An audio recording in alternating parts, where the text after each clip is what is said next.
औरंगजेब मुगल इतिहास का एक ऐसा नाम जिसे सुनकर आज भी लोगों के मन में या तो बहुत तारीफ आती है या फिर उतनी ही नफरत। एक ऐसा शहंशाह जिसकी विरासत कह सकते हैं कि तलवार की दो धारी धार जैसी है। एक तरफ उसने साम्राज्य को शिखर पर पहुंचाया, तो दूसरी तरफ शायद उसी ने उसके पतन की शुरुआत भी कर दी। तो चलिए आज इसी मुगल पहेली को सुलझाने की कोशिश करते हैं। तो सवाल यही उठता है, और सबसे बड़ा सवाल यही है कि औरंगजेब असल में था कौन? क्या वो एक महान सम्राट था जिसने मुगल साम्राज्य को उसकी सबसे बड़ी, सबसे ऊंची बुलंदी पर पहुंचाया, या फिर वो एक कट्टर शासक था जिसकी नीतियों ने ही उस महान साम्राज्य के पतन की नींव रख दी? आइए तथ्यों के जरिए इस सवाल का जवाब खोजने की कोशिश करते हैं। तो किसी भी कहानी को समझने के लिए ना उसकी शुरुआत जानना बहुत जरूरी होता है। तो आखिर ये शहजादा औरंगजेब था कौन और कैसे वो हिंदुस्तान का सबसे शक्तिशाली शासक बन बैठा? अच्छा, तो पूरा नाम था अबुल मुजफ्फर मुहीउद्दीन मोहम्मद औरंगजेब। 1618 में जन्म हुआ था, सम्राट शाहजहां और मुमताज महल के छठे बेटे के रूप में। जी हां, ये वही मुमताज महल हैं जिनकी याद में दुनिया का वो अजूबा ताजमहल बना है। लेकिन अपने पिता शाहजहां के बिल्कुल उलट औरंगजेब को बचपन से ही कला वगैरह में कोई खास दिलचस्पी नहीं थी। उसका झुकाव था अनुशासन की तरफ, धर्म की तरफ और मिलिट्री स्ट्रेटजी यानी सैन्य रणनीति की तरफ। लेकिन एक शहजादे से शहंशाह बनने का सफर वो कोई फूलों की सेज नहीं था, बल्कि ये कहानी तो अपनों के ही खून से लिखी गई थी। और ये मुगल सल्तनत के सबसे क्रूर, सबसे भयानक सत्ता संघर्षों में से एक मानी जाती हैं। हुआ ये कि जैसे ही शाहजहां के बीमार पड़ने की खबर फैली ना, पूरी सल्तनत का भविष्य दांव पर लग गया। उसके चारों के चारों बेटे दारा शिकोह, शुजा, मुराद और औरंगजेब दिल्ली के तख्त के लिए एक दूसरे के खून के प्यासे हो गए। और इस भाइयों की लड़ाई में औरंगजेब ने अपनी मिलिट्री स्ट्रैटेजी और पॉलिटिकल कनिंग मतलब राजनीतिक चालाकी से एक एक करके अपने सभी भाइयों को रास्ते से हटा दिया। मतलब उसकी महत्वाकांक्षा की कोई सीमा ही नहीं थी। उसने सिर्फ अपने भाइयों को ही नहीं हराया, बल्कि अपने सगे पिता सम्राट शाहजहां को आगरा के किले में कैद कर दिया। सत्ता की इस जंग में ऐसा लगता है कि उसके लिए कोई भी रिश्ता मायने नहीं रखता था। तो साल था 1658। अपने भाइयों को हराकर वो दिल्ली के सिंहासन पर बैठ गया। और फिर ठीक 8 साल बाद 1666 में उसी के पिता शाहजहां ने उसी की कैद में दम तोड़ दिया। अब हिंदुस्तान का सिर्फ एक ही सम्राट था, औरंगजेब आलमगीर, जिसका मतलब था दुनिया को जीतने वाला।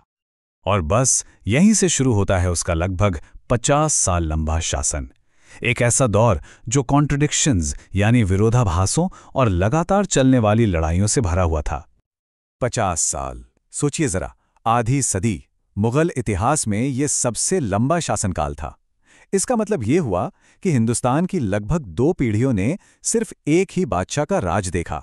अब इतने लंबे समय तक अगर कोई राज करेगा तो जाहिर है कि उसकी नीतियां, उसके फैसले और उसकी सोच हिंदुस्तान के पूरे ताने बाने को हमेशा के लिए बदल कर रख देगी। तो उसके इस 50 साल के शासन को ना हम मोटे तौर पर 4 हिस्सों में देख सकते हैं। सबसे पहला था मिलिट्री एक्सपेंशन यानी साम्राज्य का विस्तार, खासतौर पर दक्षिण भारत के डेक्कन में। दूसरा, इस्लामिक कानून, शरिया पर आधारित शासन। इसके लिए उसने फतवाए आलमगीरी नाम का एक बहुत बड़ा लीगल डॉक्यूमेंट भी तैयार करवाया। तीसरा, मराठों के साथ दशकों तक चली एक कभी ना खत्म होने वाली जंग, जिसने साम्राज्य को बिल्कुल थका डाला। और चौथा और शायद सबसे ज्यादा कंट्रोवर्शियल, उसकी धार्मिक नीति। और यहीं पर औरंगजेब की पर्सनालिटी का सबसे बड़ा कॉन्ट्रडिक्शन सामने आता है। देखिए, एक तरफ तो उसने गैर मुसलमानों पर जजिया जैसा टैक्स फिर से लगा दिया, कई मंदिरों को तोड़ने का हुक्म भी दिया।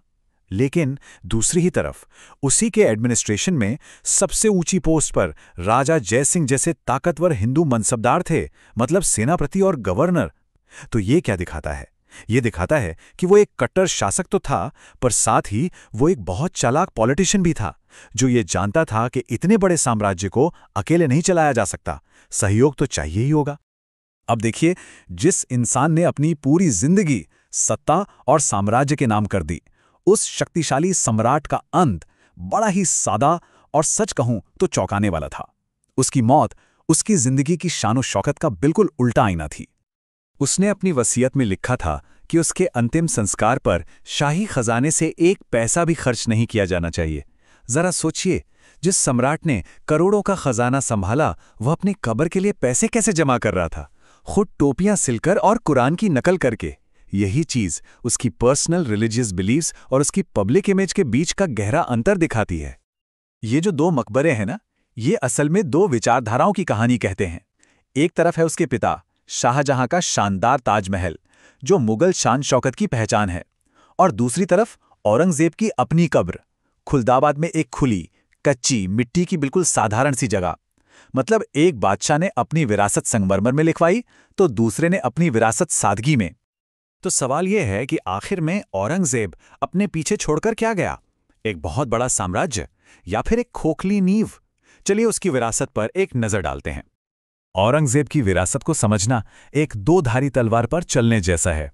एक तरफ यह सच है कि उसके राज्य में मुगल साम्राज्य अपने सबसे बड़े साइज तक पहुंचा, मतलब जियोग्राफिकली सबसे बड़ा था। लेकिन इस विस्तार की कीमत बहुत बहुत भारी चुकानी पड़ी।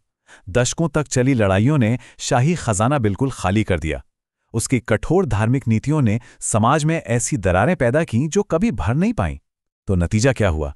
वो अपने पीछे एक ऐसा साम्राज्य छोड़कर गया जो बाहर से तो बहुत बड़ा दिखता था, पर अंदर से पूरी तरह खोखला हो चुका था, और उसके जाते ही ये बिखरना शुरू हो गया। और यहीं पर एक बहुत बड़ा सवाल खड़ा होता है, जिस पर सोचना जरूरी है। क्या औरंगजेब की नीतियों ने ही मुगल साम्राज्य का पतन किया, या वो बस उस पतन को कुछ दशकों के लिए टाल रहा था जो शायद होना ही था?